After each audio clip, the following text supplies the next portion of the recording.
Stop schlepping to the drugstore and paying $20 for shave tech you don't need. For a couple bucks a month, DollarShaveClub.com delivers amazing quality razors right to your door. Shave time, shave money with Dollar Shave Club. Go to DollarShaveClub.com/rooster. That's DollarShaveClub.com/rooster. This episode of The Patch is sponsored by NatureBox. Order great tasting, healthy snacks right to your door. Forget the vending machine and get in shape for summer with healthy, delicious treats like everything bagel sticks. Support this podcast and get 50% off your first order. Go to naturebox.com/thepatch.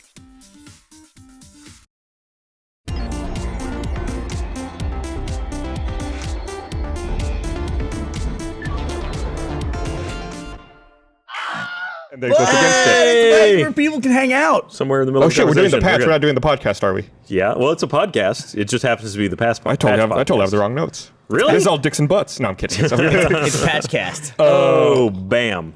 This week in the patch, Gus. Hi, everybody. I'm Burnie. I'm Ryan.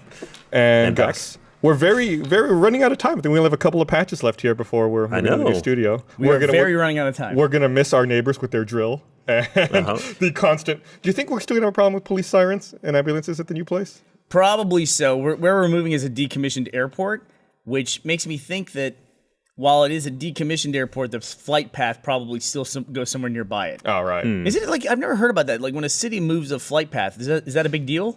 I assume it is. I would assume so too, because if they put an airport next to me and planes were landing over my head all the time, You better hope all the pilots got the memo. I would just move. Yeah. I'm sure everyone who lived near the old airport was fucking excited when it moved away. All property values probably shot up. I would think so. I know for a fact that like where the actual runways were, that like that has been torn down and they're built up buildings or residential neighborhoods, and I know those sell for a lot of money. So do you think us moving in is going to help or hurt the local property values? Hurt. Michael's going to be screaming and be like, "Is there a jet again? I thought this moved away from us." Yeah, like give us back our planes. We'll take them. Lord of the Rings: Shadows of Mordor has a release date. It does. October 7th. It's much sooner than I was expecting. I thought the footage they had shown previously, all of that stuff they said was like super early development. Which makes me think that It didn't look that early. I mean, it looked fairly polished. Yeah, at least, there's no obvious missing things. Right, but it's a controlled demo, you know. I was about to say, have you guys seen anything besides the demo, like the tech demo for what's it called, their Nemesis system? Right. In that? Mm-hmm. Yeah. It looks really cool. We talked about it in a previous patch, and it looks really cool. Yeah, so they have this new trailer that came out. I'm not sure if it was today or yesterday. I saw it today, but they came out with this trailer and announced the release date of October 7th. Super excited about that. Getting ahead of the Christmas rush. Seems like most people push to early November for the holidays. Now, what systems is it coming out for? Did it say? I think all the consoles I saw. Who's making it? Monolith. Yeah, so if Monolith is making it, I would assume it's going to be pretty much. Yeah, PS4, Xbox One, 360, PS3, and PC. Everything. Okay, so there's not a Mac. Shotgun approach. As long anything but a Mac. I'm sure a Mac version will come out like a year later. You said PS3. You said Xbox One as well. Yeah. Man, I still can't believe we're in that phase where people are still making stuff for PS3 and Xbox One. Xbox 360. Xbox 360. Yeah. Big difference. I can believe it. Yeah, I mean, it's like, I know they have tens of millions of units installed, and that's a really good thing, but it's like, is it going to be 3 years before people stop developing? I think this will probably be the last year. I think you'll have enough installed units, like they'll get through this holiday season, and then by next year, by 2015... Okay, make your prediction then. You're saying 2014 will be the last year that anyone develops games for the PS3 and the Xbox 360. Well, okay, now, and when you say that, do you mean co-develops for both? Correct, that's what I mean. Okay. There still will be original titles, and that'll dwindle away. Wait, you think original titles will outpace the dual system? Absolutely. Really? Yes. Why? Because you'll end up with people making like, oh, I'm just going to throw together a quick game, like crappy games. You end up with like that shit at the end of a console life cycle. Right, it's like just shovelware, essentially. Mm-hmm. But I think the bulk of everything new is going to move. Are we done with the people who had like Sick of Truth where it was a delayed game and it got delayed to the point where it's like, oh, there's more consoles coming out, but we're just going to release on the previous generation? Have we exhausted all those yet? We're going to get there. Okay. I mean, within another year, we'll definitely be there. I feel like that's kind of what happened back with StarCraft Ghost, which is the Blizzard's canceled console game. Like it was being developed on the original Xbox. I played it on the original Xbox. It kept getting delayed. The Xbox 360 came out. And they're like, no, we're still working on it. And then eventually it was like, oh no, we canceled it. We're not going to release it. Oh, that game? Right. Yeah, that game. No, we lost it. I played some multiplayer at the first BlizzCon, and it seemed fun, but I'm sure there was, I only saw a very controlled look at it. We have a gift that somebody gave us at RTX, which is that box of the original Xbox That was the Halo Edition one. It was the green one. That one right there? And on No, it's over there somewhere. yeah, it's a box for it. And on the back of it, there's 6 screenshots of 6 different games, and 3 of them were canceled. Oh, really? And one of them was StarCraft Ghost. We played StarCraft Ghost. Yeah. Yeah. I mean, I remember playing it. That's like the closest I've ever seen a game to being made, and then just like, just kind of forget it. Yeah, they put a lot of promo. I was really excited about that game. I can't believe Titanfall is not out for the 360 yet. I can That's believe right. it. It's still getting pushed. Wait, Yeah. it's next week, right? Yeah. April 8th. Yeah. So it'll be by the time the next patch rolls around, we'll be packing boxes and talking about Titanfall on the 360. And Interesting. we'll finally have is there a seen conversation Titanfall there? on the 360. I still haven't seen it. Have you seen? I don't think anyone's seen it. No, there was a little bit of hubbub about the resolution that it was running at right before they did the second delay on it. They did that first delay, and then they did the second delay, and I think that's when the hubbub about the resolution of it came up. Which, that always comes up for games where like people like they very specifically calculate how much of the screen is being used by a big title, and they always make a big deal about it, but then the game looks fine, really. Yeah. I don't know if that extra, like I'm trying to think. There was a Halo title I remember in particular that like it didn't use every single line of resolution. I think it was 3. With Halo 3? Yeah, I think so. Yeah. I think I remember Frankie wrote a response about it, explaining why it was still fine. Mm-hmm. I want to say it was 3. Okay, I'll look it up. Yeah. We'll back our shit up. It may have been reached, but I'm pretty sure. I'm like 90% sure it was Halo 3. Because I think that it was the beta that people had gotten into and were analyzing for footage. Analyzing. Yes. Well, I think that's a good word for it. Analyzing. No, I agree. It's Pixel like, studying. Yeah. it does. That happens a lot, I think, in video games where people sit down and they like analyze. Like this is a game that you play and have fun, and people will just like. There's always that group of people who just go through and go like 1, 2, 3. Yeah. Well, With I the mean, lines of people really love resolution. to do that with the start, right there at the promo stuff, because that's all you've got. It's like, well, we got to make something out of this content that we've been provided. So it's like the CNN of news, really. Look at this pixel here. This could be a new object, or could be a solar flare. We don't know. Maybe there's a plane there. Yeah, this is from Slashdot. Wow. In October 1st, 2007. For some folks, artistic merit or financial success of Halo 3 isn't what's really important. It's about how many pixels are on the screen. After there were some complaints about the truth of the game's HD nature, Bungie posted a missive on their site clarifying the output of the Halo 3's visuals. And this is from Bungie at the time. Halo 3 uses not one, but 2 frame buffers, both of which render at 1152 by 640 pixels, which at the time, I guess, was slightly less than HD. So, There you go. and I don't think anybody looks back as like, I mean, obviously resolutions have gotten a lot better over time, but I don't think anybody looks back at Halo 3 and says, well, that game looked like junk. You know? Again, some of those games have really stood the test of times. I mean, well, you say, though, they've gotten better over time, so that would be, you said by 640, right? So that would be essentially, what, 640p? I pluralized time when I said that, and I feel bad about Did it you? now. Okay. I did. I said times. Times. I'm living in the multiverse, apparently, where there's multiple times. But then Titanfall's running 792, so it's not that much of a improvement, really. Yeah, but I'm for sure a whole new there's console. more polygons and That's true. different effects and particles. that and is whatnot. absolutely true. There's a lot more going on. What's a game that still holds up to you over a long period of time? That when you look at it now, you're still like, wow, that game still looks really, really good. I'm still amazed by the original Dead Rising Are you really? and how many zombies they had On the screen? Yeah, Yeah. going at Half-Life once. 2 holds up really well. You think so? Yeah, well, especially a lot of those old PC games, you take them to a higher resolution and it cleans it up a lot. I gotta say, like, even though I'm not a major fan of the franchise and I never played beyond the first title, Gears of War is still like when I look at it, I'm like, that game looks really, really good. It does. Then they even do stuff in Lots it. of bloom. Yeah, they do stuff in it that I don't like. Where I always hate when games put in depth of field in a game, because I know that looks cool in a cinematic experience, but that takes away from the interactivity. Like, I should be able to look to the distance because that's what I would do in real life. I should be able to look to the horizon and focus there. And if it's out of focus, I'm just looking at something that's a little blurry in the distance. Yeah. You know what I mean? It And all looks the like bloom. until they can track Yeah. your eyes, it doesn't make sense. What was the game that added the next gen filter, which just put bloom on everything? Gears of War. Yeah, no, there was a thing you go in the settings and you could set like different settings and it had a next gen and it just looked like Gears of War and it bloomed it all out. I That's can't really remember what it funny. was. I'll look it up. Maybe it might have been some indie game. It sounds like a joke that Diablo 3 may have done, like before they came out, before they released, before they launched. I still want to play. Ashley wants to play some Diablo 3 because she hasn't played yet. So I still want to play some hardcore Diablo 3. We absolutely should. That would We've been really talking about it test for a long time. friendships. We've been talking about that for a long time, and now with like the expansion and the new patch, maybe it makes sense to go back and revisit that. It was Forge. Forge had the next gen filter. Really? Like Oh, bloomed yeah. everything out. Yeah. Because remember those little things you could drop that would change the Oh, look? yeah. Yeah, that was one of them it had. I knew I remembered it for something.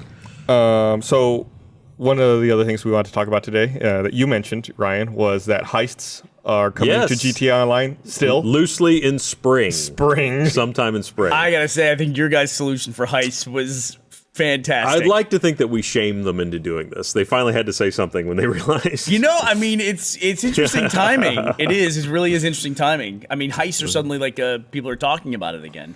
Who knows? The end of that video had me fucking cracking up with the Viking funeral. Thank you. It was really, really awesome.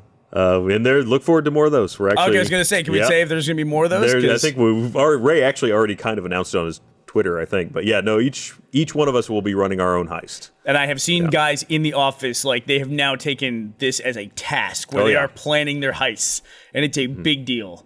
Yeah. I can't wait. So look out for more of those. I actually helped someone figure out a technical issue they were having with organizing their heist. That is actually the interesting thing is suddenly we're a lot more involved in GTA in the sense that we're really getting down to the nuts and bolts of things that you can do in free roam. Like, can this be lifted? Can you drive this? Can you pick up that trailer? Where can you drop it? What does it do when you drop it? I mean, so there's all kinds of things that... I saw a really funny thing with Ryan helping Gavin on something, and he was like stuck in this place where he couldn't get out, so he just kept flopping and flopping and flopping. It's funny. It'll be good. And then, by the time, hopefully, that you guys finish all your custom-made heists, they'll have them, in GTA Online for real. Well, that's actually something we were just talking about, because I probably would have thought to maybe space them out a little bit more, but it seems like we kind of would be nice to have them all done before they launch the real ones. Right, so I think that we may actually step them up, so there may be more heists sooner than you would have gotten them. And there's actually a couple other things that are coming out too, along with it that they announced, which are expanding their content creator so that you can do the capture maps, which is a different game type, usually where you try and grab something. Previously, content creator had only been deathmatch and race, so it's just adding another game type you can do. And then there's a high life update. High life, there you go. I was going to say highfalutin, which isn't quite right. Which is going to add some cars. It's going to add some new items. It's also making it so you can own more than one building.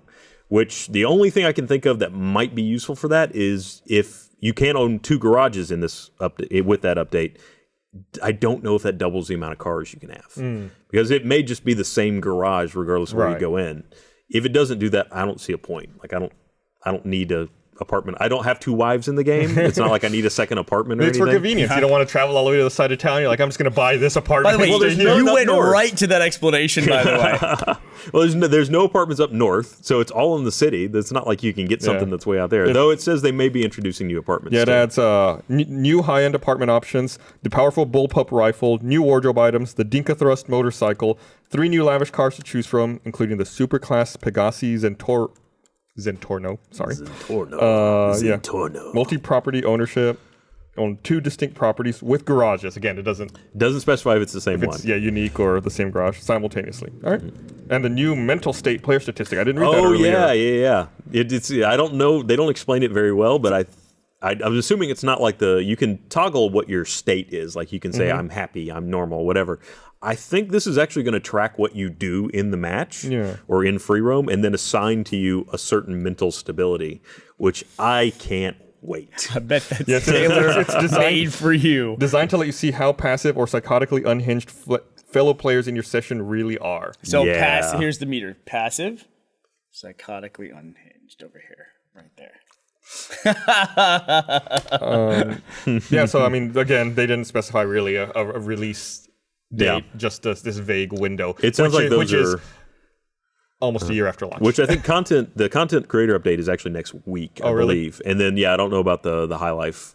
So how far? When did this game come out? It came out in September, right? So if this comes out in May, we're looking at like 8 months post-launch. I mean, they've always established that GTA Online was going to be a continuing platform to move other things. They finally did put you can purchase money in it. I mean, there's still a lot of things that don't work about it, but I do at least admire the fact that they're continuing to try. Okay, they'll get there. Yeah, they didn't deliver even remotely what they described they were going to deliver. Maybe by the time GTA 6 comes out, it'll be polished up. I mean, if you look at how long the lifespan of GTA 4 was, that had it's still going now. It's still going if you're on PC, People are still modding it and making it better and better. So, and if it ever moves to another platform, we may see, again, double down on that lifespan. You mean if GTA 5 moves to another platform? Yeah. Yeah. Do you think You mean we'll- PC? Is that what you're saying? I mean PC, yeah. I You mean, don't have to beat around the bush. You can just people say are already modding it on the PS3, so might as well go to the PC. Do you Yeah. think we'll see an announcement about that anytime soon? Do you think maybe E3 will hear something? I don't know. I just haven't seen anything that indicated a movement in that direction yet, really. I go either way on that because either Heist and Online are so messed up that it's keeping Rockstar, from developing for other platforms, or there must be a justification for why Online and Heist are so messed up, and maybe it's because they're developing for other platforms. So it's either way is a logical explanation to me. Yeah. Someone told me the other day that Rockstar is now up to 1,200 people that are in development. That must be I can't imagine a production that I've heard of on any level that has 1,200 people working at one time. And I don't know if they're all working on one game, but I would imagine for some of the big flagship stuff like Grand Theft Auto that it really does. What was the last Rockstar game that they developed as well? Like Was Midnight it Club? Red Dead? Or Previous to this was... No, they had something between Red Dead and GTA 5, didn't they? I could be wrong. I don't know. Man. It's interesting. It's one of those things too. It's like I just said nothing, by As, the way. that's okay. That's okay. But you said it. You said it well. But I wonder. It's like as some of these companies become public companies. Some of the bigger ones, they get to hide. LA Noire. They get to hide what they're working on. LA Noire. That's a great one. Yeah. There you go. But it's at some point as like a shareholder, wouldn't you like have a right to know like what's in development and how many people are working on it? I wonder if they probably have like project code names, for their next whatever title, and they have the very generic, like, it's gonna be a real world thing where you run around in an open world scenario and you're a character who shoots a gun. Yeah. But if your game makes what was it, $1 billion in the first Yeah. week as a shareholder, you're probably it's okay. I don't even know if Rockstar's public or not. But I know there's some developers and publishers that definitely are. Take-Two is who's their publisher. Okay. I'm sure technology companies have some kind of safeguard that they can't just start immediately talking about what they're gonna do. That there has to be some kind of abstraction from the public eye. Yeah. Well, I mean- Take-Two Interactive is Rockstar's parent company. 1200 doesn't really sound that off the wall, though, if you look at how big that world is. If you were thinking about trying to create another Los Santos, how much effort must have gone into doing that? And I don't know how much of it was procedurally generated, but it seems like a lot of it has very specific attention to detail. It is very hard to figure out though, like exactly because not only the amount of people, but the amount of time as a multiplier for how long they work on these games as well. I mean, same thing goes for movies. When somebody talks about a movie costing $250 million for a budget, that's what it costs to make it. It's like sometimes you're like, how? I mean, it's like how would if you break it down per minute, how much is even a $90 million movie? That's $1 million a minute of screen time. It's like, what are you doing? You gotta stop eating the diamond sandwiches. I mean, it is. It's a lot of money. Yeah. It's a lot of money, and people and resources as well for game development. It's just like sometimes it's hard to fathom exactly what that is. And I would imagine too, if you walk through a football field sized development room where there's 1,200 people working, say, what are the people over there doing? They're like, I have no idea. I'm busy modeling my bag of garbage. They're making sure that corner doesn't run out of oxygen. They just keep recirculating. Pretty much.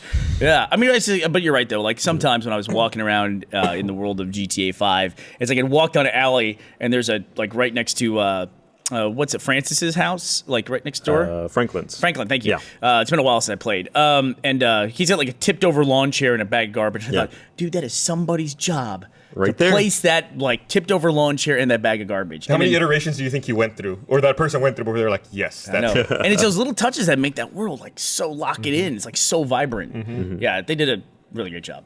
Yeah. I still hate the fucking knife flights though. I fucking hate those. In other news, Amazon finally announced their video product today, Fire TV, which apparently is also a gaming console you can play games on if you spend an extra $40 for the controller. So that's the controller that's going to make me play games? No, that's No, not the okay. controller. That's That's the the remote. remote. Think of this as like an Apple TV kind of device where you can stream video.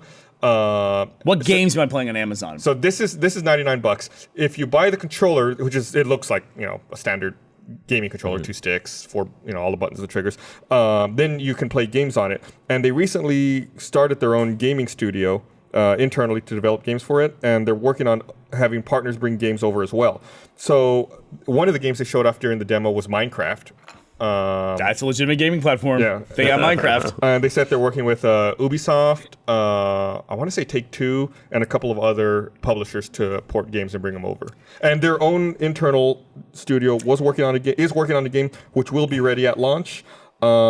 and I don't remember the name. It's like Sub 7 or something like that. Let me look it up. I have seen people asking about this, or when they talk about it, comparing it to Ouya.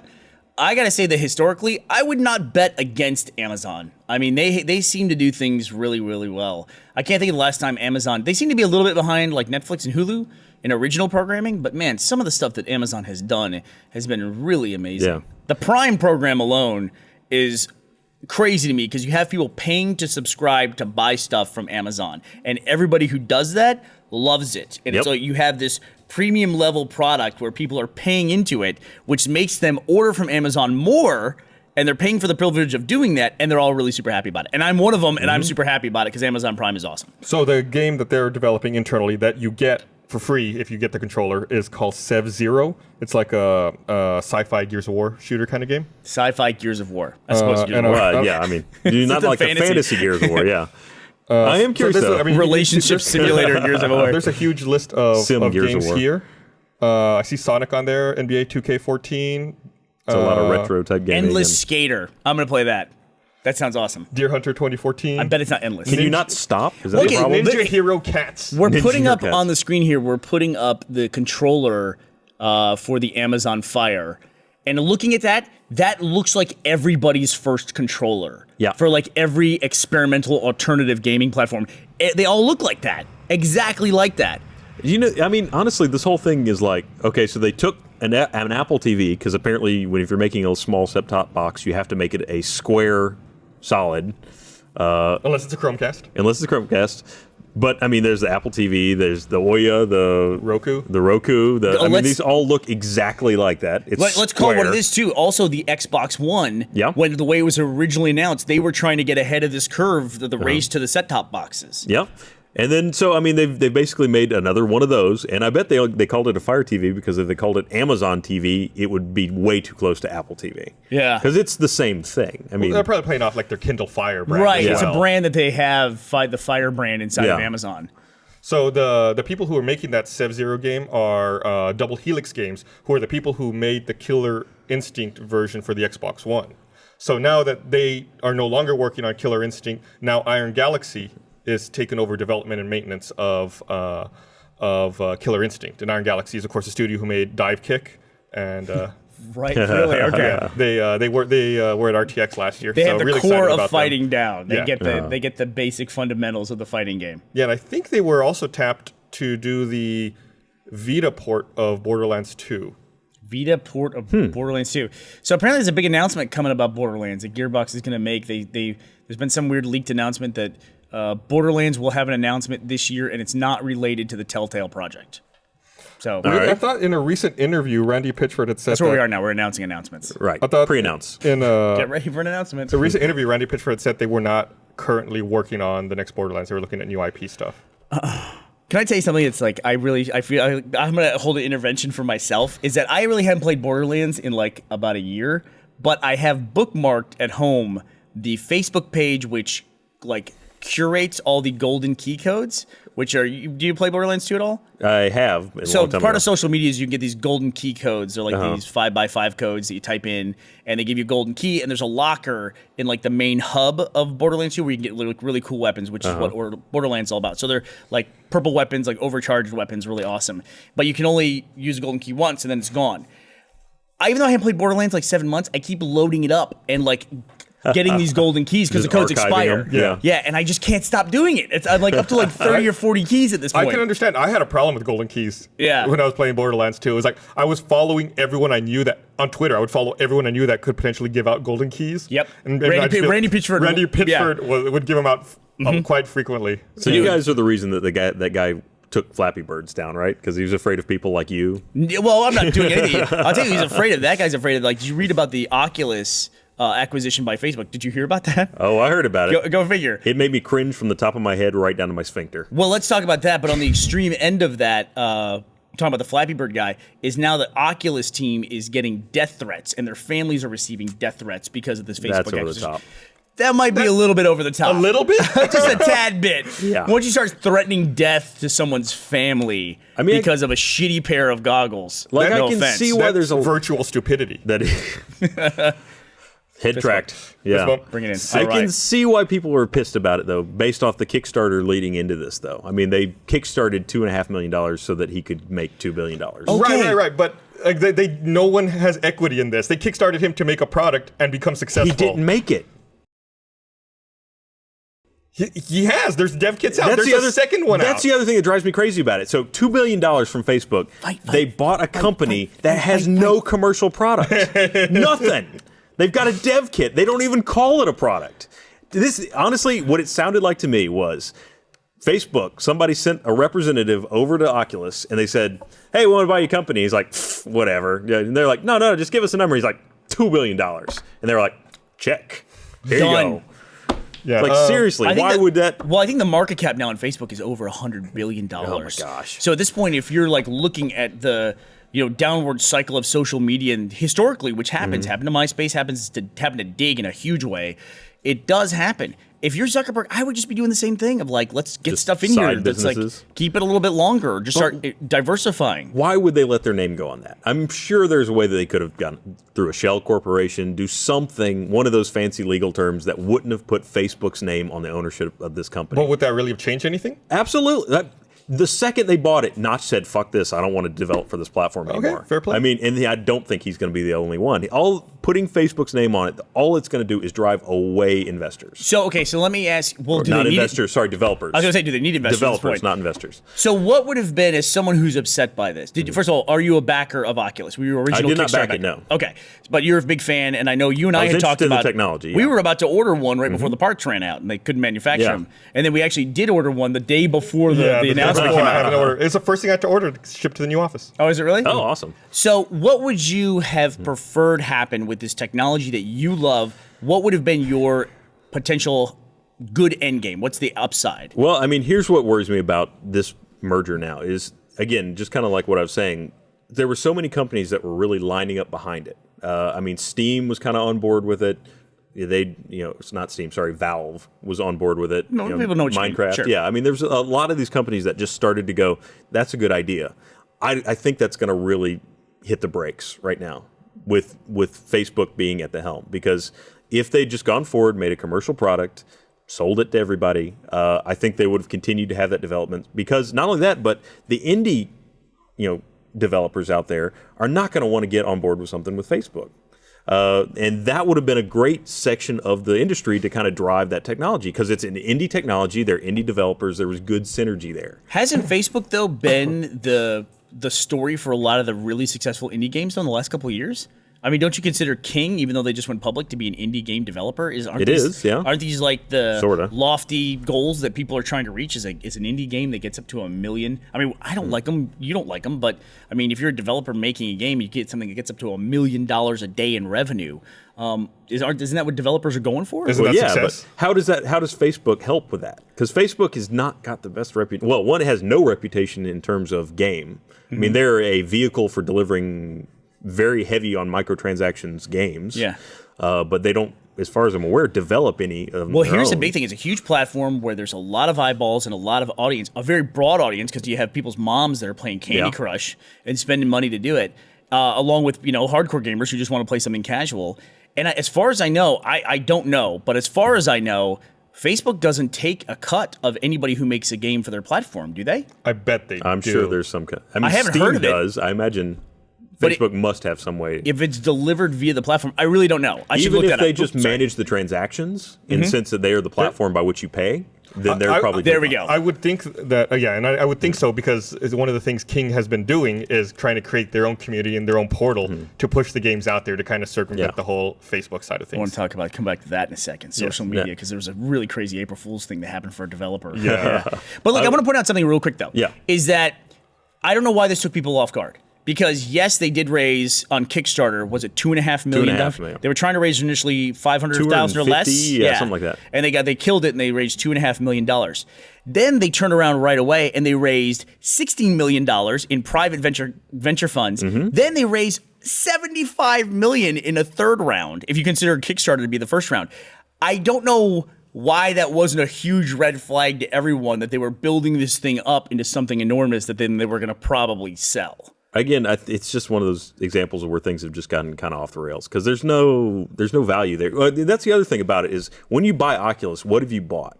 Like surely like when you buy the dev kit? No, when you buy the company. The company. Okay. Like surely this idea is not original. I mean, there's been head tracked video screens forever. I mean, not forever, but since at least back into the 80s, there were some versions of this. They were way clunkier and their latency was way worse, but they existed. So what patents could Oculus possibly control right now that would be worth this purchase? Listen, in today's noisy environment of the internet and media, anyone who has mind share, and that's a hard thing to quantify, that's a very valuable thing. Like if you look, you say that, I could easily say, well, what's the value of Google? I mean, it's, Yahoo already existed, and so was Ask Jeeves and Ask.com. Those were search engines that existed. There was already, Facebook when, MySpace was around when Facebook was started.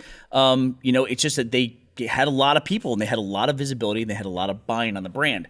You would argue a lot of that's gone away, maybe, in the last couple of weeks. But I also think that Oculus had a lot of mind share in the industry and in a very small group of people. I don't think that it had necessarily gone out to a wide group of people until the Facebook acquisition. I think most people reading the news would never have heard of Oculus until this Facebook acquisition puts it on the front page. Right. And if everybody, if Oculus was on the path that it was, I think it was in danger of staying this like niche product for like hardcore super PC enthusiasts. And if Facebook can take it, investing $2 billion in it, and they can take it to the level of like a Wii or something like that, where moms are using it, dads are using it, then VR becomes a real part of our culture. And I think that could be a real touchstone and like a gateway technology to a lot of cool stuff that we all want to do and see. It could. I mean, I thought it was going that direction already. Once it got on board with Steam, the Steam platform, that would have been its vehicle to get to that dissemination point. So to be fair, like both Oculus, Lucky, I forget his full name. Palmer Luckey. I think he and the representatives at Facebook have both said that nothing is going to change. Like we're just going to own it, but we're not interfering in it. Right, their headquarters is going to stay where it is, and they're not going to Which interfere. Facebook has a history of doing it. I feel like I'm defending Facebook. I'm actually, for everyone who was out there like, bitching about it, I want to go, hey, all you people made Facebook popular. I think I was one of the latest adopters of Facebook ever. I don't like it. Early podcasts that we did, the Rooster Teeth podcast, I would say to Gavin, why are you sharing so much of your personal information on this, on these social media sites? It's just like, keep something for yourselves. But I do think that, the investment of $2 billion, we'll see where it goes, but VR and AR have such an uphill battle. Like even, you think so? Even Google can't make Google Glass cool. Google Glass is like, it's going to go away just from like people like hating the look of it. And they already came up with the term glass holes. I don't know that it ever came officially. Is it still not a retail product yet? Is it? I don't think so, but I see. Especially, we just came off of South by Southwest. I felt like I saw it every fucking place. Did you? Yeah, I saw it. I didn't see any while I was there, but that's actually interesting to note. Technologies do take a long time. They kind of circle for a while before they really grab hold, like social media or even going back to video games. Like there was the big arcade craze in the early 80s, Pac-Man Fever and all that stuff, and the Atari was huge. Then 1982 hit, and there was the video game crash of 1982. In 2 years, the video game industry lost about 95% of its revenue. And it looked like video games were just like, well, that was a fad, that's gone now. But then Nintendo came back and it locked in, and now it is hard to imagine our culture without video games. But it almost went away at one point. Yeah, and Nintendo even had to do an end around by putting the fucking robot in the NES to convince people that it was a toy, and right. it wasn't a video game. That was to get it in the toy stores, right? Yeah, it was like a weird like Trojan horse thing. Like they didn't even have any intent of supporting it. They just put it there so it would be classified as a toy. After you read this, I want to hear what your downside is, like what you think the downside of this the Facebook acquisition is. Can I remind everyone, this episode of The Patch is brought to you by Dollar Shave Club. Nothing feels better than the first shave with fresh blades. It's smooth, it's close, and the blade is as sharp as it's ever going to be. It feels fantastic. But thanks to the big shave company's ridiculous prices, you can't afford a fresh blade every week, so you drag a dull-ass blade around your face for 2 weeks, 3 weeks, 10 weeks. I'm sure everyone's done that. Why do you do that to yourself? Maybe it's because the only thing more painful than shaving with an old blade is shelling out $30 for a pack of new ones. If you want to enjoy a fresh blade every week, but you don't want to take out another mortgage on your house, join dollarshaveclub.com. For a couple bucks a month, dollarshaveclub.com ships the highest quality blades you can get. Normally I use 4 blades, and with Dollar Shave Club, it's only $6 for a 4-pack. It's only $6 for the best quality blades you can get. So every week, pop in a fresh blade and just get an amazing shave. Join dollarshaveclub.com. Get amazing quality blades in the mail for a couple bucks. Treat yourself to a brand new blade every single week. Hundreds of thousands of guys, I think it's a grammatical error there. Hundreds of thousands of guys have upgraded their shaving with Dollar Shave Club. I'm one of them, and I'm loving it. Now it's your turn. Shave time, shave money. dollarshaveclub.com/rooster. It's dollarshaveclub.com/rooster. I keep modifying where I shave my beard to, like the line here or down here, or so now I'm really close. I'm right at my jawline, and I'm pretty happy with that.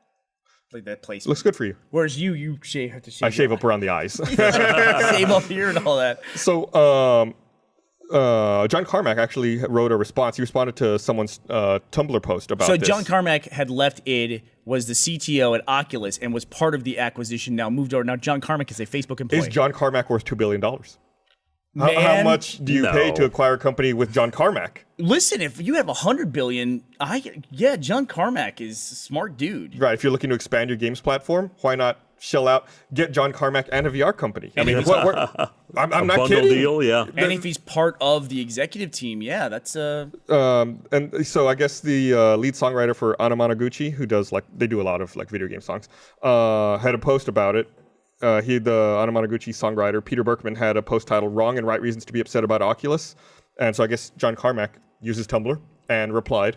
And he said I take back what I said. He has reason to believe that Facebook gets the big picture as I see it and will be a powerful force towards making it happen. So he seems positive on it. And, but he's a company man now. But he also he's supposed to see how awesome Facebook is on Tumblr. It's somebody went to talk to him, hey, Mr. Carmack, you want to update your status update on Facebook, please? So yeah, I mean, it's interesting to see him defend it on another social media platform. Well, he works for them now. Yeah, but John Carmack is a smart dude. I feel he's always said what he feels. He's always said what's on his mind. Yeah, and it's I really don't know what Facebook is planning to do with VR. I do think that Facebook is one of the biggest gaming platforms around these days. I really do. And whether or not you like that, I think it's very true. Some of the biggest success stories in video games have been on Facebook recently. And the fact that John Carmack's going it should be a huge ray of sunshine for people. You know what I mean? I'll tell you what. I mean, he was already there. The Facebook thing had nothing to do with it, though. You want VR to take off? I think it's going to happen regardless of what anybody wants. I agree. I'd like to see it in the next 10 years as opposed to the next 20, though. I mean, I do want to see it, yes, but I think that's just the way the industry is going to move. I mean, I would like it as well. And so I think for sure one of the things that will help push VR back a few years is if everyone explodes and has a big reaction and just abandons the one thing that's actually doing well and getting big general public interest and a lot of investment money. It's well, here's the thing. I mean, Oculus has kind of generated an interest. There have been now clone products that are starting to come out, like the Morpheus, and then there's been a couple other ones that I've seen start to pop up. Go figure. So, yeah. Now that Oculus has generated the buzz, it gets bought out by Facebook, which kind of sullies its name a little bit. And now these other products can just step in and fill that void. Because there's going to be developers that want to work with them and not Oculus because of this purchase. But also, how many people that were going to start it? Because I saw that. Oh, here's a great alternative to Oculus now. It's a VR company that just started yesterday. Oh, it's a VR company that just started the day after a $2 billion acquisition. How do we know what their objectives are? It's you can say that, but it doesn't necessarily happen. YouTube got acquired by Google years ago. No other video sharing site came along and replaced them or dominated the market. They just continued to. I would say though that Google buying YouTube didn't denigrate either's name. Denigrate is the wrong word, but didn't really sully the either of their brand names. Like YouTube and Google were both fairly well regarded in their industry. Facebook, people are really worried about it because Facebook it's is still after one of the you. most trafficked sites on the internet. People still use it, is constantly. There are people who are worried about it, but it's still constantly used. It's constantly used, but I think you would find that the Venn diagram of people using Facebook, the core gamer audience that's going to be the ones that'll drive this technology is edging out of that. I don't know the overlap there is starting to get smaller. I don't know that's true. You don't think so? I hear what you're saying. I think what you're saying in a nutshell, it seems like what you're saying is it's no longer cool, and I get that. If that's what you're saying, yeah. But if let's say the first VR thing that really hits big on a wide scale is I don't know, something none of us would do. Like let's say it is a VR messaging system, but everyone gets VR goggles and that allows new things to happen. You kind of have to be a little agnostic about how technology breaks through if what you like is the technology. You know what I mean? Yeah. It's like, I mean, things sometimes get bigger than your expectations of them. You know what I mean? It's... And by the way, I want to say also, don't get me wrong. I still think it's stupid. I think I yeah. still think I know it's you're not. We are not playing gonna take devil's off. advocate Yeah, a little bit. I'm totally just egging you on for the argument here. I mean, ultimately, I think what's going to happen, what's going to come of this is we're going to see a standard created. Instead of Oculus was going to be the standard, I think is where that was headed. And now we're going to see a standard for VR created that multiple platforms are going to support. Or So, maybe VR will just become like a middleware or an API, and then like the device just accesses it. Right. If they make it walled gardens, it sucks, you know? And this is the era of like very successful walled gardens. The iPhone is one of them, and I have an iPhone right here, you know? And it's like, I don't think twice about the fact that I have to go through Apple for everything. I just read that Apple is in the middle of buying a chip manufacturer, I think somewhere in Asia. It's just so they can secure their supply chain. It's just like, how closed off can you possibly get at this point? Next they'll buy the letter I. You know, and they'll have that. But I think I do want VR to take off. I think the Facebook thing is weird, but I think if, you know, couple rays of sunshine for people who are concerned. John Carmack is joining the team. He didn't say he's leaving. And also Facebook has a history of backing up what they said here, which is acquiring companies and then kind of leaving them alone. Look at Instagram. Instagram was an enormously popular, gigantic piece of shit before they bought them. It's still an enormously popular, big piece of shit. But Instagram. now it's images and videos load in your Facebook timeline. Okay, now Hey. that is a decision they made themselves. Integration. I no longer click Instagram on Twitter because they don't differentiate between video and pictures. Right. So now it's like I go to click a picture and all of a sudden it starts playing stuff. And so Instagram has trained me not to click their own links. Shame on you, Instagram. Shame on you. And all your selfies. So Wolf Among Us Episode 3 got a trailer. Yep. No launch date, though. Super, super excited for that. I hope it's not another 4-month wait like we had to suffer through between episodes 1 and episodes 2. Yeah. But hopefully this means that we're going to see something sooner rather than later. Spoiler warning. Oh, you really shouldn't be showing that then, the spoiler warning. It even announced a spoiler right there. Yeah, was it a visual spoiler? Did you know It's- that it's statue later. was going to be it? You never know. Look, there's a lamp. Well, you know, we would point out when we were talking about Walking Dead the other day that just talking about characters that are still alive is potentially a spoiler because, you know, if you watch Game of Thrones or Walking Dead, a lot of characters die. So you say, oh, well, no spoiler, but on last week's episode, this character, this is like, well, that character even being in an episode could potentially be a spoiler for those. No, kinds of course, shows. with the Telltale games, you have somewhat control over that. So it could be in your playthrough that character may not You be make an alive. excellent point. Yeah. It's not possible to have a spoiler in a Telltale game. It's completely impossible. Unless it's something that's bound to happen Right. regardless of your choices. Not necessarily though, because you wouldn't think that that's necessarily a spoiler. Like you could still like when you see it say, "Well, that's not on my playthrough that's going to happen." Oh, okay. So, like, you're denying yourself. You're like Sarah Connor. The power is still to you to change the future. No future but what we make. Whatever. No fate but what we make. I That's think. what it is. Thank you. But also death threats, by the way, awful. You terrible. that's You terrible terrible. people. Going back to the Oculus Rift thing. I mean, just like even if you don't think those statements have any weight, I mean, the internet in the world is an anonymous place, and to threaten someone's family is just absolute lowest thing that you could possibly do. Yeah, It's unbelievable. It's uncalled for. It's stupid. Yeah, it's just horrible because of a terrible pair of dorky looking goggles. I mean, you got to be kidding me. Yeah. You know, Get your priorities straight. it's a screen. Speaking of straightened out priorities, I gave in. I bought Goat Simulator. Really? So did my son. I've been playing Goat Simulator this morning just because I was like, I've got to try it out. It is the dumbest thing I think I've ever purchased. Are you eating cans? What's? I'm Give us chas- a day in the life of the Goat Simulator. I like my favorite thing in Goat Simulator right now is jumping on trampolines. There's What is that? there's a swimming pool with a couple of trampolines in it and no water, and I like diving off to the high board onto them and bouncing back and forth. It's just like a dumb, buggy proof of concept game, and I'm glad it's $10. I wish maybe I paid $5 for it instead, but it's just absolutely ridiculous. Like you see like all those crazy videos people making in Gary's mod, just like nonsense gibberish. Like, oh, that's totally the Goat Simulator audience. Doesn't it, when you go to buy it on Steam, doesn't it say you really honestly shouldn't buy this game? This is a dumb game. I didn't read it. I just okay. like, oh, Goat Simulator, I'm buying that. But yeah, it's there. All right. My both my kids were when they got Octodad. I had to pull them away from the computer because it was like 3 or 4 hours, but I didn't want to because they were laughing I mean, nonstop laughing for 3 hours. Now, are they playing together or are they playing separately? The younger one watches. That. Yeah, the younger one watches the older one play. Okay. And because he wants to watch, it's like he just likes to do that. So he's got Goat Simulator now. So I'm looking forward to just like another marathon session. He's really excited about it. I love one thing I do love is running and charging and headbutting people, especially from behind. That's the most Goat Simulator-ish I think it actually gets. You're taking it right down to the base level. Right. It's like that is actually simulating the life of a goat charging. It's sort of amazing. This is a title entirely based on just taking a physics engine, making a funny character, and saying go. Well, didn't it start as a gag online? Didn't it start as like some kind of weird joke? Yeah. Come on, it was Well, good. it was a tech. It was really good. No, it was okay. I'll give you that one. It was a tech demo, right? For just essentially the world. My son texted me. Also, can I get Goat Simulator with my birthday money? And I said, sure. I said, why are you asking? Are you worried about the amount of money you have, or is there a maturity thing there? And he goes, no, I just want to make sure I can use my money for it. And he goes, I need the code for your card. And I gave it to him and said, thanks. Then like 10 minutes later, he writes, Goat Simulator is the best game to ever exist. So there's your 12-year-old endorsement of Goat. It's Goat definitely Simulator. worth checking out. There is $10 of fun in there. That you can get $10 of fun out of there. There's definitely $5 of fun. So if you ever see it on Steam sale, definitely. But yeah, I mean, it's just you know what you're getting into if you've seen the trailers. Yeah. Especially that was really weird. They put out that like Dead Island style trailer, where it's like it was all done backwards, so the goat's on the ground and like goes up. And still a great trailer. Yeah. Man, the Dead Island trailer was really well done. I'm not getting sentimental about the Goat Simulator trailer. What was the backwards thing? Was like a can was getting uneaten? No, it was like the same kind of thing where the goat's like lying down dead on the ground and then like gets up and then goes like up to the window back into the house and you see what happened. Here's what you got to do.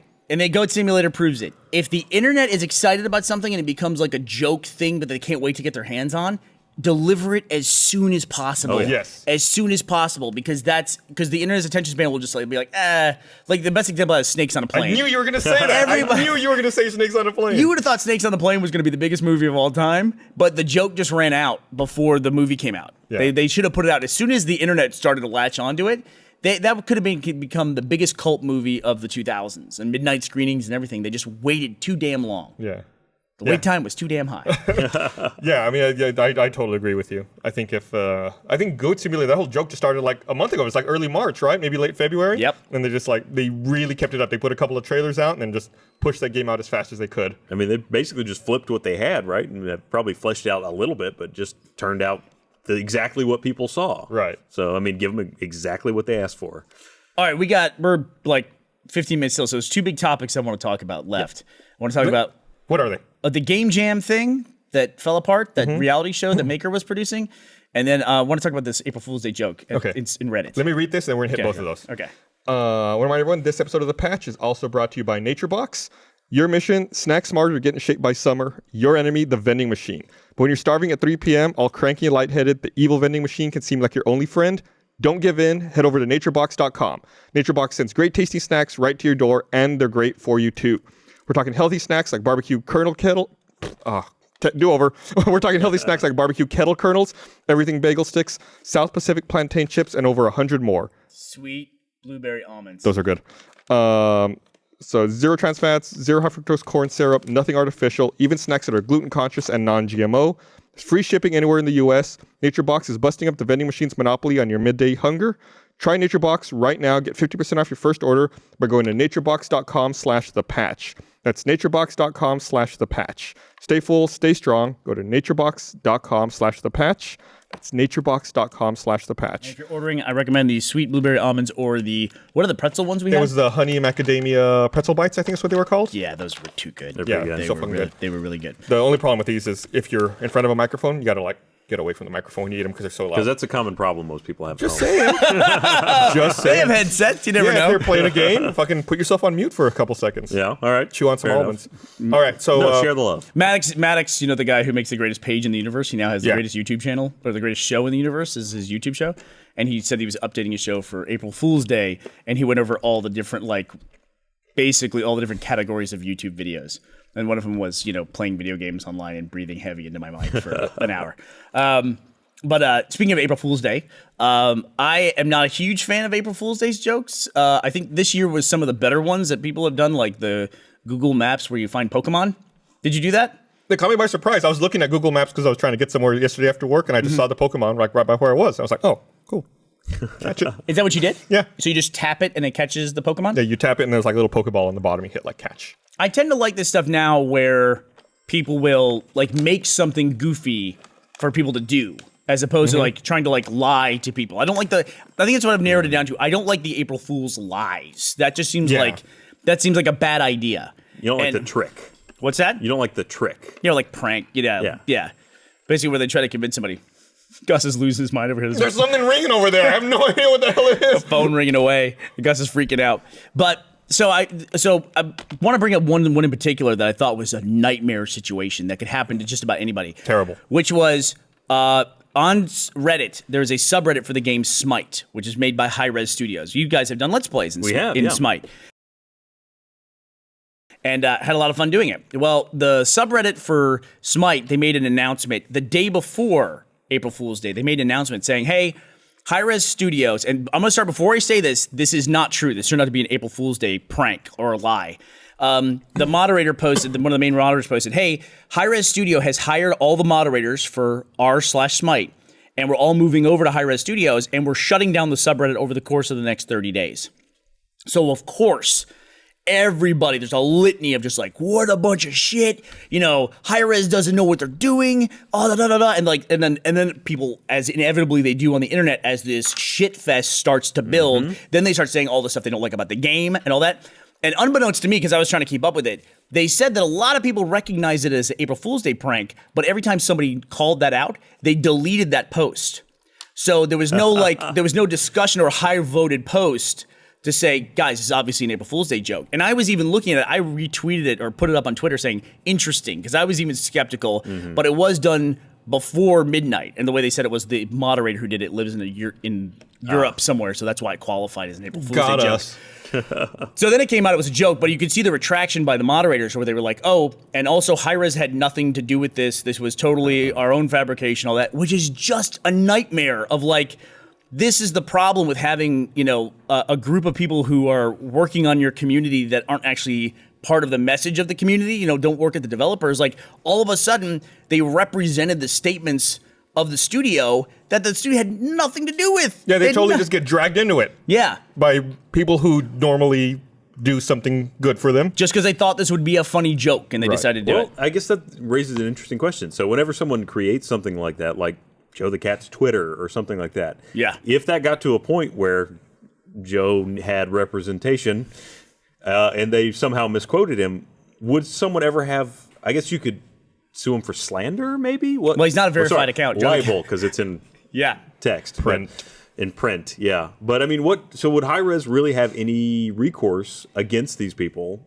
Even if they do, what are they going to do? They're going to sue a moderator on Reddit? I mean, it's like, what would they get for damages? I mean, the damage that could be done to a brand, because brands are a hard thing. They really are. And, we've seen from Oculus and all the horrible reaction to that especially in the gamer culture, it's a culture of winning and losing. So the vernacular there, it tends to be really extreme of like they hate stuff or they love stuff. Or they'll kill your family. Or they'll kill your family if they're complete lunatics. And so that's just the way the gamers talk. And you got to understand that when you're building a brand in the gaming culture. But then to have somebody come along and do something like that who's like trying to, I guess they're just trying to make a joke. They're trying to make content, you know what I mean? And then they completely do this. The best way I could describe it was, I was trying to think of an analogy for it in people's lives, but everybody's been to school. So imagine you're at school and your friend walks around and says, hey, Gus is changing schools. He's not going to go to school anymore because he decided he hates this school and he doesn't want to talk to any of you guys ever again. And then all the people that day are like, God, Gus is an asshole. Yeah, remember the time he was at a party, he did this and he's a jerk? And like, yeah, he did that to you. You know what he did to me? He did this. And so all these people are like, blah, blah, blah, blah, blah, about what a dick Gus is. And then your friend goes, oh, I was just kidding. And they're like, oh, okay, cool, Gus. So welcome back. It's just like, you don't want that. Hi-Rez doesn't deserve that rolling like negativity, and you don't know what that does to people who play the game. They read a whole page of negativity about Hi-Rez and Smite on this subreddit, and they at the end of it they go, but it was just a joke and it wasn't their fault. But that negativity and those negative comments, those are real comments that people made and other people read them, and they just don't.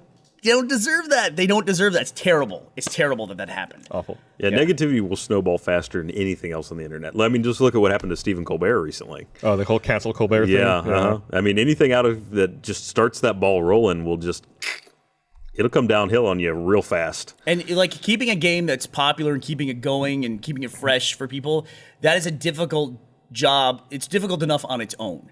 And it's like you don't know the impact of people yet. I'm saying even after they all realize it's a joke or whatever, those people still read all those negative comments and it bled over into stuff about the game and about the studio itself. And that people still wrote those comments, and those comments are in their heads. And it's a brand is not a science. Brand is more art than science. And it's just like, I don't know if people realize the damage of something like this does. But people don't need an excuse to do that, honestly. There's people on our own subreddit that will say, all right, what don't you like about it? Let's talk about that today. And they'll just start their own thing there. So, that sucked. Damage was done, and there's no going back. I mean, but by virtue of the fact that we're talking about it. Doesn't take a lot to get to that point. Or, I mean, it's more than someone making a thread saying they don't like something and be like, oh, I went to the Rooster Teeth office and they slashed my tires and pushed me into the mud and called me a jerk. Yeah. Oh, what? Oh, those guys are assholes. Oh, just kidding. It's more malicious, I think. After that whole thing with Kara slapping the ice cream out of people's hands, people showed up with ice cream to have it slapped out of their hands. People do show up with ice cream. But I made a comment one time in a video that I talked about the statistical problem of having a very popular subreddit on Reddit. And I was very careful about the way I structured it. I said that, if there's 70,000 people in the Rooster Teeth subreddit, when a video gets 1,500 upvotes there, instead of ending up on page 1 or 2 of Reddit, it ends up at the top of our Rooster Teeth subreddit. But most people, 9 to 11 million people visit Reddit every day. Most of them are not logged in. That's most of the traffic. And for a company like us, Reddit, we love it a lot. I love Reddit. I go on Reddit all the time. But for the value of Reddit is publicity. And if we have a popular subreddit, that's a really cool community thing. But then it also has a weird side effect in that it will abstract us. It'll hide us from the front page. Right. And even like today, I went to go submit Immersion episode 1 of season 2 or episode 2 of season 2. I went to go submit it to Reddit and said, you can't submit this because it's already been submitted. I was like, oh, that's right, because it's been grabbed by the video bot there. Right. But when I made those comments, I thought I was making a very objective comment, pointing out like this is it's a very cool thing, but it has a weird side effect. Yeah. People took that as I hate Reddit and I hate the people on Reddit, which is not at all what I was saying. I was actually trying to figure out a way with the people who are on our subreddit. How do we work around this problem? Like this is a weird thing to have, and how do we work around it? You're trying to hide how much you hate them? Gosh, you nailed it. You nailed it. I want to point out real fast. I guess someone on Twitter here, Cow Fontaine, I don't know how to say that, pointed out that Wolf Among Us Episode 3 does have a release date now. They've announced it's April 8th and 9th, depending on your platform. Okay, so next week. Yeah. So we'll be able to play that. What was the other thing you said you want to talk about today? I want to talk about the Maker Studios produced this, or tried to produce this thing called Game Jam. Okay. And it was, you ever see the Social Network? Yes. You're a tech guy yourself. Yeah. You've been known to code. Yeah, I've been known to, yes. You know how the programmers will get together and have these jams where they just program stuff. It's like a 48-hour film festival or something. Yeah, sure. They totally do that. Yeah, well, I mean, they try to have events where they do it, for fun. And yeah. So I guess what it looks like Maker Studios was trying to make a show that was that. They would make a reality show based around like development teams and popular YouTubers that are probably in the Maker family. They were on teams and they were developing games and they'd go up against each other. And there was like, you can read a lot of really, really long blog accounts of what happened on the first day. But basically, the reality producers were trying to make a reality show, and it went right up against the gaming culture, really the game development culture. And it crashed. It just crashed and burned. And it was like, it was tough. Like they were trying to get stories out of it. People were going head to head, and they went out in the hallway to talk, and the cameras followed them out. This is all allegedly from the blog accounts. But and then they shut down the production. Had a huge sponsor. I think Mountain Dew was a sponsor. And the whole thing just shut down. I was like, wow, that is a rough deal. Like they alleged one of the questions the producer asked was, hey, Ryan, you're on a team with all guys. Do you think the teams with girls have a disadvantage in the competition because they're not traditionally programmers or something like that? But they were insinuating that. Whoa. Yeah. And so they were bad. It was rough. So, do you want to go sleep with this guy on that team? Come on, go do it. And so we're gonna have a competition on everybody's in bikinis. Yeah. But I gotta say, we produced the Gauntlet with Blip, and then in the middle of the second season, which we had a blast making season 2 of the Gauntlet. Blip was acquired by Maker, so that production is actually with Maker now. Oh, Gauntlet is a Maker Rooster Teeth production, and I gotta say that I wasn't on that set, and I don't know how Game Jam went, but our experience of working with Maker and those guys, they helped us a lot, especially because we had big sponsors for Gauntlet as well. and I thought it went really well. And the second season of the Gauntlet turned out great. We found our legs in the first season, but everything went really, really well. So I'm kind of curious, like, what will happen to this? I mean, production shutting down is a big deal, especially then once people take Where's to the money internet. go? Yeah. Yeah, I guess hopefully goes to another production. Yeah, I mean, maybe it just boils down to it's a person problem and not like a company culture problem. It sounds like they had an old school media producer in there who was producing a traditional reality show, and it was just new media and old media just button heads. Yeah, I haven't used the term new media in a long time. That's like a mid 2000s term. Is it like how we're calling next gen Xbox One at this point? It's like, no, it's already here. We're done. Newer media. It's current media versus old media. When does the trend of calling the current gen next gen? When does that die? When the next gen starts getting announced? Probably before that. Somewhere there, it's the same amount of time where you can start saying spoilers about a show, or there's that threshold. Once they stop making PS3s and Xbox 360s, there you go. Then we are at current gen. Did they just finally? They just stopped making PS2s, right? Like stopped making PS2s 20 minutes ago or something. It was very recently. Yeah. They, I think this past E3 was the last time that a PS2 game was shown off. A new PS2 game was shown off. Will be, but you never know. Stuff comes back. Like there was that Kickstarter for that Dreamcast game a couple months ago that finally came out, even though the Dreamcast has been dead for years. Can you still get like the license to make a cartridge for that? They probably didn't get one since. Okay. They're you can. That was the problem that killed the Dreamcast is the bootloader. People figured out how to decrypt that. I have a present for Matt that. Matt, if you're watching, turn this off, or it doesn't matter. Spoiler for Matt Hullum. You'll find out like this. Sorry. But when we lived together in college, we were college roommates, and he used to play Ken Griffey baseball on the N64. In a box, I found the cartridge. And so I'm in the process of now buying an N64, and I'm going to give it to him at the new office and see if it still has his old saves on it. Wow. It had to have the battery. If it saves stuff on there, it would have to have the battery, but we'll see. Yeah. Be really interesting. Matt's the weirdest gamer ever. He would play Ken Griffey Jr. on easy, and he'd be in the ninth inning. He'd be winning like 108-1. And I'd be like, "How is this fun?" He goes, "This is a blast." He just crank homers constantly for like 4 hours. All right. Well, we're at time. We got to wrap things up. All right. So I want to thank everyone for joining us this week on The Patch. We'll be back Monday with another episode of RT Podcast. Next Wednesday with another patch. Go watch Immersion, which the newest episode of season 2. They're going to be coming out once every 2 weeks. We've got 6 episodes in total in season 2, including the Simulation Racer one. So we're now 2 episodes in. Sounds fun. All right. Thanks for watching, everyone. Thanks, everybody. Bye, buddy. Bye. I love you, Reddit.